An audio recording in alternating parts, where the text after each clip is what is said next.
Paper 45. The Local System Administration. The administrative center of Satania consists of a cluster of architectural spheres, 57 in number, Jerusalem itself, the 7 major satellites, and the 49 sub-satellites. Jerusalem, the system capital, is almost 100 times the size of Urantia, although its gravity is a trifle less. Jerusalem's major satellites are the 7 transition worlds, each of which is about 10 times as large as Urantia, while the 7 sub-satellites of these transition spheres are just about the size of Urantia. The 7 mansion worlds are the 7 sub-satellites of transition world number 1. This entire system of 57 architectural worlds is independently lighted, heated, watered, and energized by the coordination of the Satania Power Center and the master physical controllers in accordance with the established technique of the physical organization and arrangement of these specially created spheres. They are also physically cared for and otherwise maintained by the native Spornasia. 1. Transitional Culture Worlds. The 7 major worlds swinging around Jerusalem are generally known as the transition culture spheres. Their rulers are designated from time to time by the Jerusalem Supreme Executive Council. These spheres are numbered and named as follows. Number 1. The Finaliter World. This is the headquarters of the Finaliter Core of the local system and is surrounded by the receiving worlds, the 7 mansion worlds, dedicated so fully to the scheme of mortal ascension. The Finaliter world is accessible to the inhabitants of all 7 mansion worlds. Transport seraphim carry ascending personalities back and forth on these pilgrimages, which are designed to cultivate their faith in the ultimate destiny of transition mortals. Although the Finaliters and their structures are not ordinarily perceptible to Urantia vision, you will be more than thrilled from time to time when the energy transformers and the Urantia power supervisors enable you momentarily to glimpse these high spirit personalities who have actually completed the Paradise Ascension and who have returned to the very worlds where you are beginning this long journey as the pledge of assurance that you may and can complete the stupendous undertaking. All mansion world sojourners go to the Finaliter sphere at least once a year for these assemblies of Finaliter visualization. Number 2. The Urantia world. This planet is the headquarters of the supervisors of Urantia life and is surrounded by the 7 spheres whereon the Urantia chiefs train their associates and helpers, both Urantia beings and ascending mortals. In passing through the 7 mansion worlds, you will also progress through these cultural and social spheres of increasing Urantia contact. When you advance from the first to the 2nd mansion world, you will become eligible for a visitor's permit to Transitional Headquarters Number 2, the Urantia world, and so on. And when present on any one of these 6 cultural spheres, you may, on invitation, become a visitor and observer on any of the 7 surrounding worlds of associated group activities. Number 3. The Angelic World. This is the headquarters of all the seraphic hosts engaged in system activities and is surrounded by the 7 worlds of angelic training and instruction. These are the seraphic social spheres. Number 4. The Super Angel World. This sphere is the Satania home of the brilliant evening stars and a vast concourse of coordinate and near-coordinate beings. The 7 satellites of this world are assigned to the 7 major groups of these unnamed celestial beings. Number 5. The World of the Suns. This planet is the headquarters of the divine suns of all orders, including the creature trinitized suns. The surrounding 7 worlds are devoted to certain individual groupings of these divinely related suns. Number 6. The World of the Spirit. This sphere serves as the system rendezvous of the high personalities of the infinite spirit. Its 7 surrounding satellites are assigned to individual groups of these diverse orders. But on Transition World Number 6 there is no representation of the spirit. Neither is such a presence to be observed on the system capitals. The Divine Minister of Salvington is everywhere in Nebadon. Number 7. The World of the Father. This is the silent sphere of the system. No group of beings is domiciled on it. The great temple of light occupies a central place, but no one can be discerned therein. All beings of all the system worlds are welcomed as worshippers. The 7 satellites surrounding the Father's world are variously utilized in the different systems. In Satania, they are now used as the detention spheres for the interned groups of the Lucifer Rebellion. The constellation capital, Audentia, has no analogous prison worlds. The few seraphim and cherubim who went over to the rebels in the Satania Rebellion have been long since confined on these isolation worlds of Jerusalem.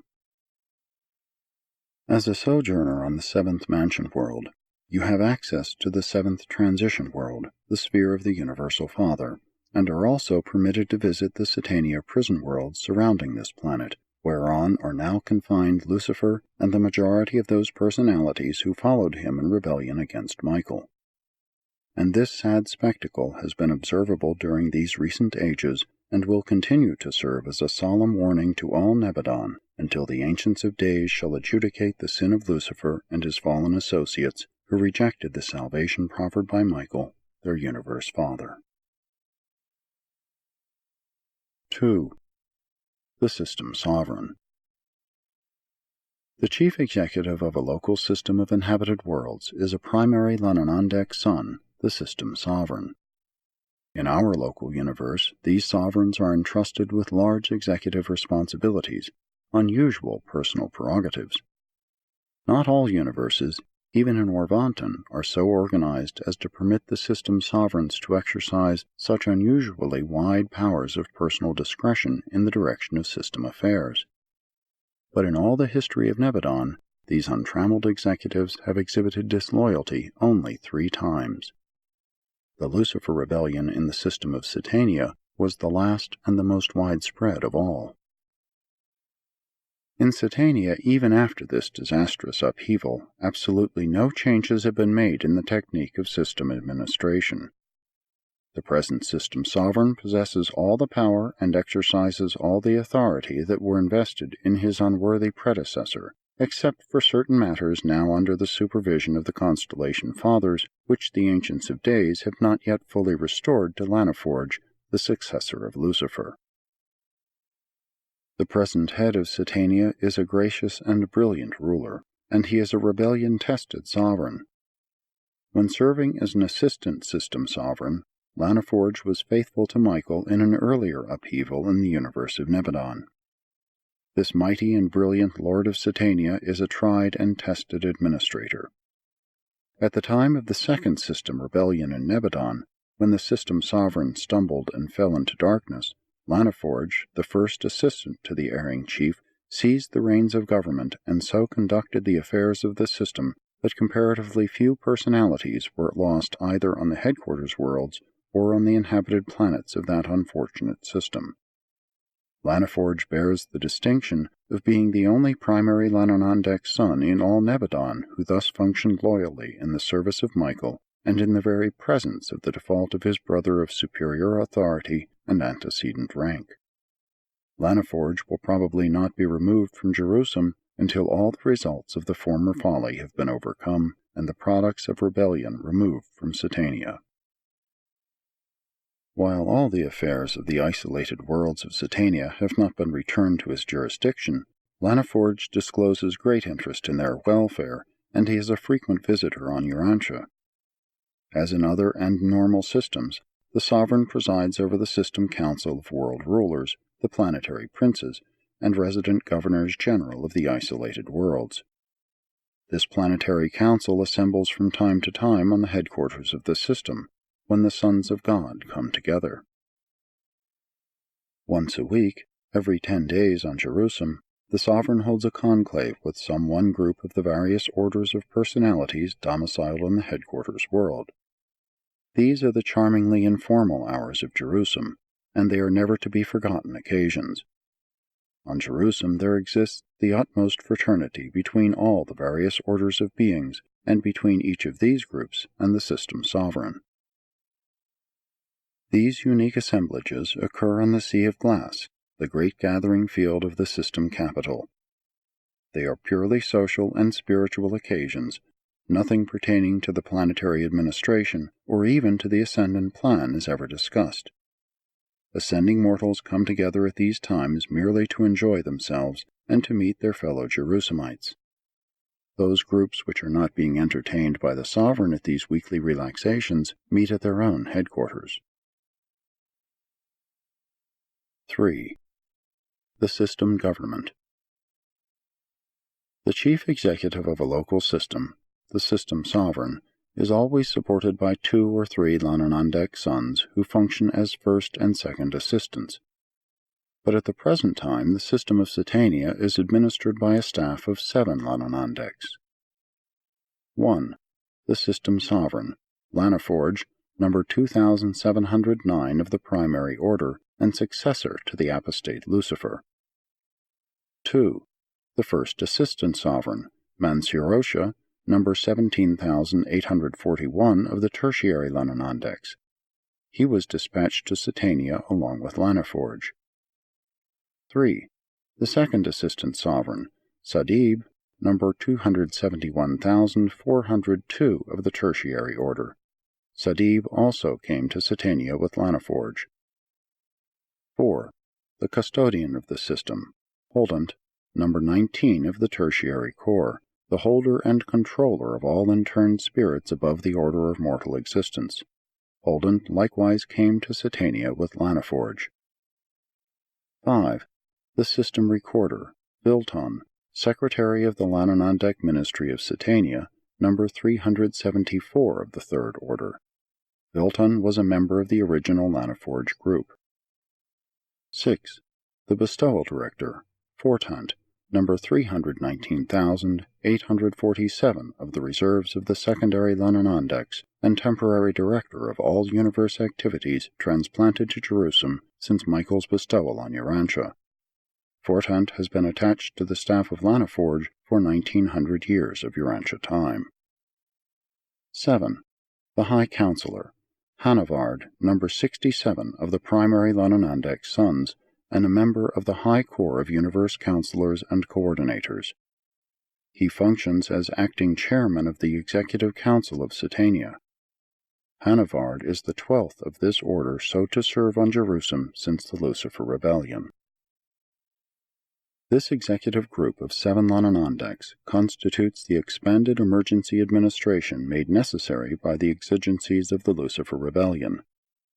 There are only minor courts on Jerusalem since the system is the unit of administration, not adjudication, but the Lananandek administration is supported by the Jerusalem Executive Council, the supreme advisory body of Satania.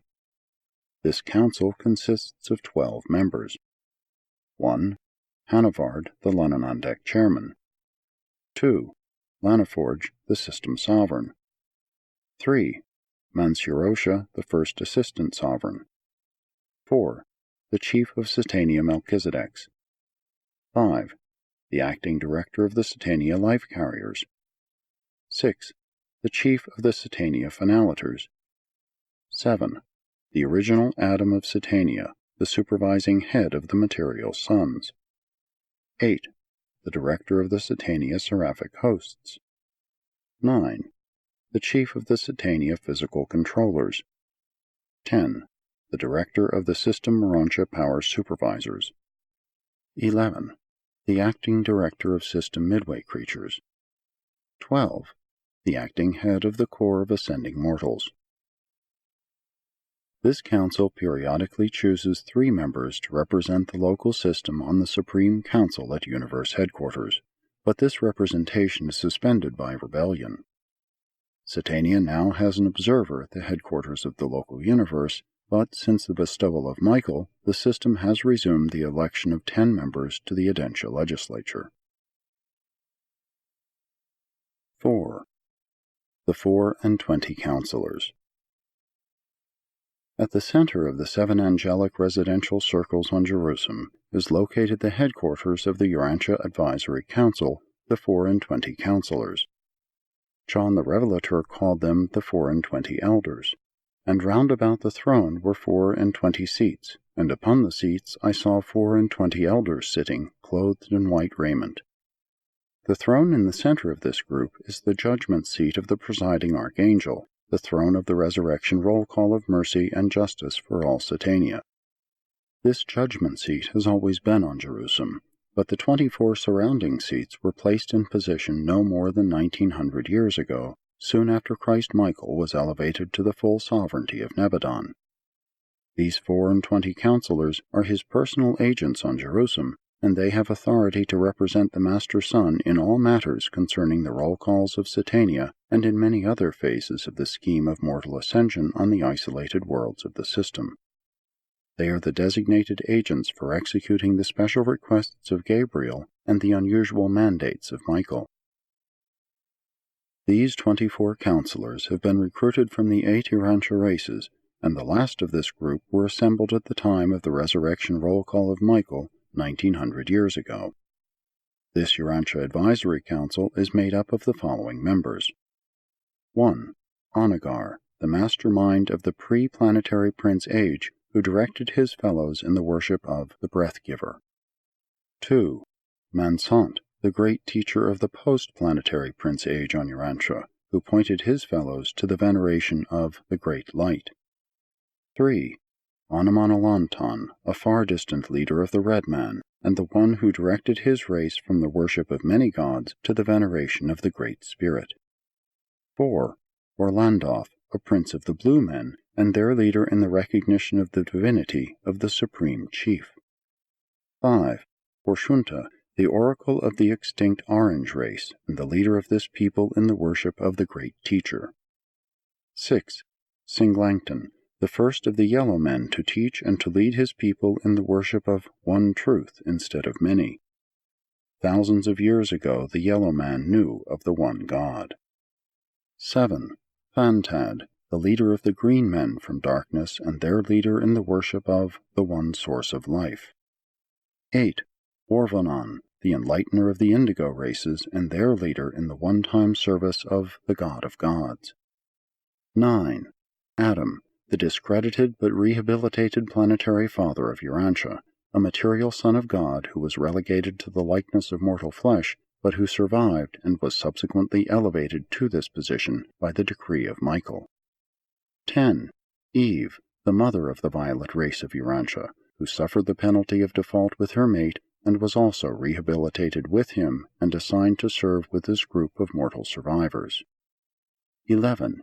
Enoch, the first of the mortals of Urantia to fuse with the thought adjuster during the mortal life in the flesh. 12. Moses, the emancipator of a remnant of the submerged violet race and the instigator of the revival of the worship of the Universal Father under the name of the God of Israel. 13. Elijah, a translated soul of brilliant spiritual achievement during the post-material Sun Age. 14. Makaventa Melchizedek, the only son of this order to bestow himself upon the Urantia races. While still numbered as a Melchizedek, he has become forever a minister of the Most High's, eternally assuming the assignment of service as a mortal ascender, having sojourned on Urantia in the likeness of mortal flesh at Salem in the days of Abraham. This Melchizedek has latterly been proclaimed vicegerent planetary prince of Urantia, with headquarters on Jerusalem and authority to act in behalf of Michael, who is actually the planetary prince of the world whereon he experienced his terminal bestowal in human form. Notwithstanding this, Urantia is still supervised by successive resident governors-general, members of the 24 counselors. 15. John the Baptist, the forerunner of Michael's mission on Urantia and, in the flesh, distant cousin of the Son of Man. 16. 123 the First, the leader of the loyal Midway creatures in the service of Gabriel at the time of the Caligastia betrayal, elevated to this position by Michael soon after his entrance upon unconditioned sovereignty. These selected personalities are exempt from the ascension regime for the time being on Gabriel's request, and we have no idea how long they may serve in this capacity. Seats numbers 17, 18, 19, and 20 are not permanently occupied. They are temporarily filled by the unanimous consent of the 16 permanent members, being kept open for later assignment to ascending mortals from the present post-bestowal sun age on Urantia. Numbers 21, 22, 23, and 24 are likewise temporarily filled while being held in reserve for the great teachers of other and subsequent ages, which undoubtedly will follow the present age. Eras of the magisterial sons and teacher sons and the ages of light and light are to be anticipated on Urantia, regardless of unexpected visitations of divine sons which may or may not occur. 5. The material sons. The great divisions of celestial life have their headquarters and immense preserves on Jerusalem, including the various orders of divine sons, high spirits, super angels, angels, and midway creatures. The central abode of this wonderful sector is the chief temple of the material sons. The domain of the atoms is the center of attraction to all new arrivals on Jerusalem. It is an enormous area consisting of 1,000 centers, although each family of material sons and daughters lives on an estate of its own up to the time of the departure of its members for service on the evolutionary worlds of space, or until their embarkation upon the Paradise Ascension career. These material sons are the highest type of sex-reproducing beings to be found on the training spheres of the evolving universes. And they are really material. Even the planetary Adams and Eves are plainly visible to the mortal races of the inhabited worlds. These material sons are the last and physical link in the chain of personalities extending from divinity and perfection above down to humanity and material existence below. These sons provide the inhabited worlds with a mutually contactable intermediary between the invisible planetary prince and the material creatures of the realms. At the last millennial registration on Salvington, there were of record in Nebadon 161,432,840 material sons and daughters of citizenship status on the local system capitals. The number of material sons varies in the different systems, and their number is being constantly increased by natural reproduction. In the exercise of their reproductive functions, they are not guided wholly by the personal desires of the contacting personalities, but also by the higher governing bodies and advisory councils. These material sons and daughters are the permanent inhabitants of Jerusalem and its associated worlds. They occupy vast estates on Jerusalem and participate liberally in the local management of the capital sphere, administering practically all routine affairs with the assistance of the midwayers and the ascenders. On Jerusalem, these reproducing sons are permitted to experiment with the ideals of self-government after the manner of the Melchizedeks, and they are achieving a very high type of society. The higher orders of sonship reserve the veto functions of the realm, but in nearly every respect the Jerusalem Adamites govern themselves by universal suffrage and representative government. Sometime they hope to be granted virtually complete autonomy. The character of the service of the material sons is largely determined by their ages. While they are not eligible for admission to the Melchizedek University of Salvington, being material and ordinarily limited to certain planets, nevertheless the Melchizedeks maintain strong faculties of teachers on the headquarters of each system for the instruction of the younger generations of material sons.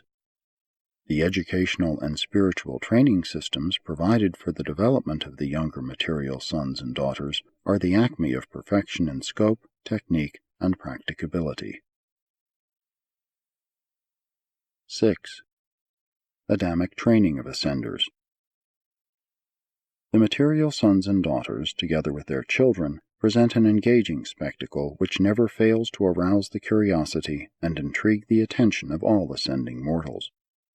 They are so similar to your own material sex races that you both find much of common interest to engage your thoughts and occupy your seasons of fraternal contact. Mortal survivors spend much of their leisure on the system capital observing and studying the life habits and conduct of these superior semi-physical sex creatures, for these citizens of Jerusalem are the immediate sponsors and mentors of the mortal survivors from the time they attain citizenship on the headquarters world until they take leave for Audentia. On the 7 mansion worlds, ascending mortals are afforded ample opportunities for compensating any and all experiential deprivations suffered on their worlds of origin, whether due to inheritance, environment, or unfortunate premature termination of the career in the flesh. This is in every sense true, except in the mortal sex life and its attendant adjustments. Thousands of mortals reach the mansion worlds without having benefited particularly from the disciplines derived from fairly average sex relations on their native spheres. The mansion world experience can provide little opportunity for compensating these very personal deprivations. Sex experience in a physical sense is past for these ascenders, but in close association with the material sons and daughters, both individually and as members of their families, these sex-deficient mortals are enabled to compensate the social, intellectual, emotional, and spiritual aspects of their deficiency. Thus are all those humans whom circumstances or bad judgment deprived of the benefits of advantageous sex association on the evolutionary worlds, here on the system capitals, afforded full opportunity to acquire these essential mortal experiences in close and loving association with the supernal Adamic sex creatures of permanent residence on the system capitals.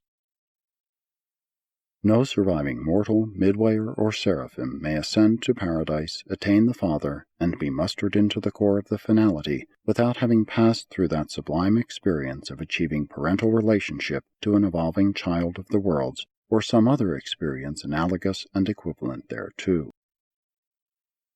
The relationship of child and parent is fundamental to the essential concept of the Universal Father and His universe children. Therefore does such an experience become indispensable to the experiential training of all ascenders. The ascending midway creatures and the evolutionary seraphim must pass through this parenthood experience in association with the material sons and daughters of the system headquarters. Thus do such non-reproducing ascenders obtain the experience of parenthood by assisting the Jerusalem Adams and Eves in rearing and training their progeny. All mortal survivors who have not experienced parenthood on the evolutionary worlds must also obtain this necessary training while sojourning in the homes of the Jerusalem material sons and as parental associates of these superb fathers and mothers. This is true except insofar as such mortals have been able to compensate their deficiencies on the system nursery located on the first transitional culture world of Jerusalem. This probationary nursery of Satania is maintained by certain Urantia personalities on the Finalator's world, 1/2 of the planet being devoted to this work of child-rearing. Here are received and reassembled certain children of surviving mortals, such as those offspring who perished on the evolutionary worlds before acquiring spiritual status as individuals. The ascension of either of its natural parents ensures that such a mortal child of the realms will be accorded repersonalization on the system Finalator planet, and there be permitted to demonstrate by subsequent free will choice whether or not it elects to follow the parental path of mortal ascension. Children here appear as on the nativity world, except for the absence of sex differentiation. There is no reproduction of mortal kind after the life experience on the inhabited worlds. Mansion world students who have one or more children in the probationary nursery on the Finalator worlds, and who are deficient in essential parental experience, may apply for a Melchizedek permit, which will effect their temporary transfer from ascension duties on the mansion worlds to the Finalator world, where they are granted opportunity to function as associate parents to their own and other children.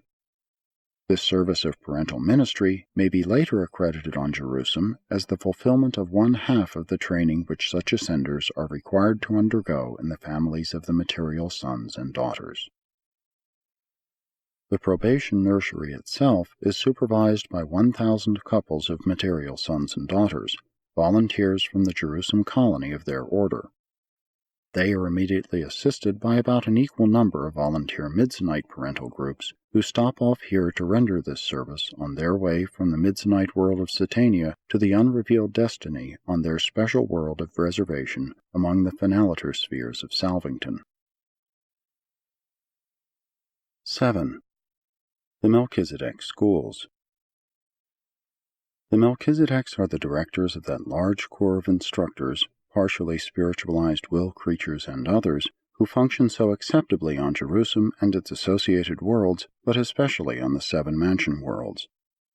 These are the detention planets, where those mortals who fail to achieve fusion with their indwelling adjusters during the life in the flesh are rehabilitated in transient form to receive further help and to enjoy extended opportunity for continuing their strivings for spiritual attainment, those very efforts which were prematurely interrupted by death. Or if, for any other reason of hereditary handicap, unfavorable environment, or conspiracy of circumstances, this soul attainment was not completed, no matter what the reason, all who are true of purpose and worthy in spirit find themselves, as themselves, present on the continuing planets, where they must learn to master the essentials of the eternal career, to possess themselves of traits which they could not or did not acquire during the lifetime in the flesh. The brilliant evening stars, and their unnamed coordinates, frequently serve as teachers in the various educational enterprises of the universe, including those sponsored by the Melchizedeks. Also do the Trinity teacher sons collaborate, and they impart the touches of paradise perfection to these progressive training schools. But all these activities are not exclusively devoted to the advancement of ascending mortals. Many are equally occupied with the progressive training of the native spirit personalities of Nebadon. The Melchizedek sons conduct upward of 30 different educational centers on Jerusalem. These training schools begin with the College of Self-Evaluation and end with the Schools of Jerusalem Citizenship, wherein the material sons and daughters join with the Melchizedeks and others in their supreme effort to qualify the mortal survivors for the assumption of the high responsibilities of representative government. The entire universe is organized and administered on the representative plan. Representative government is the divine ideal of self-government among non-perfect beings. Every 100 years of universe time, each system selects its 10 representatives to sit in the constellation legislature. They are chosen by the Jerusalem Council of 1000, an elective body charged with the duty of representing the system groups in all such delegated or appointive matters. All representatives or other delegates are selected by the Council of 1000 electors, and they must be graduates of the highest school of the Melchizedek College of Administration, as also are all those who constitute this group of 1000 electors. This school is fostered by the Melchizedeks, latterly assisted by the Phenalators. There are many elective bodies on Jerusalem, and they are voted into authority from time to time by 3 orders of citizenship: the material sons and daughters, the seraphim and their associates, including midway creatures, and the ascending mortals. To receive nomination for representative honor, a candidate must have gained requisite recognition from the Melchizedek schools of administration. Suffrage is universal on Jerusalem among these 3 groups of citizenship, but the vote is differentially cast in accordance with a recognized and duly registered personal possession of Mota, Urantia wisdom. The vote cast at a Jerusalem election by any one personality has a value ranging from 1 up to 1,000. Jerusalem citizens are thus classified in accordance with their Mota achievement. From time to time, Jerusalem citizens present themselves to the Melchizedek examiners, who certify to their attainment of Urantia wisdom. Then they go before the examining corps of the brilliant evening stars, or their designates, who ascertain the degree of spirit insight. Next they appear in the presence of the 24 counselors and their associates, who pass upon their status of experiential attainment of socialization. These 3 factors are then carried to the citizenship registrars of representative government, who quickly compute the Mota status and assign suffrage qualifications in accordance therewith. Under the supervision of the Melchizedeks, the ascending mortals, especially those who are tardy in their personality unification on the new Urantia levels, are taken in hand by the material sons and are given intensive training designed to rectify such deficiencies. No ascending mortal leaves the system headquarters for the more extensive and varied socialization career of the constellation until these material sons certify to the achievement of Mota personality, an individuality combining the completed mortal experience in experiential association with the budding Urantia career, both being duly blended by the spiritual over-control of the thought adjuster. Presented by a Melchizedek of temporary assignment on Urantia.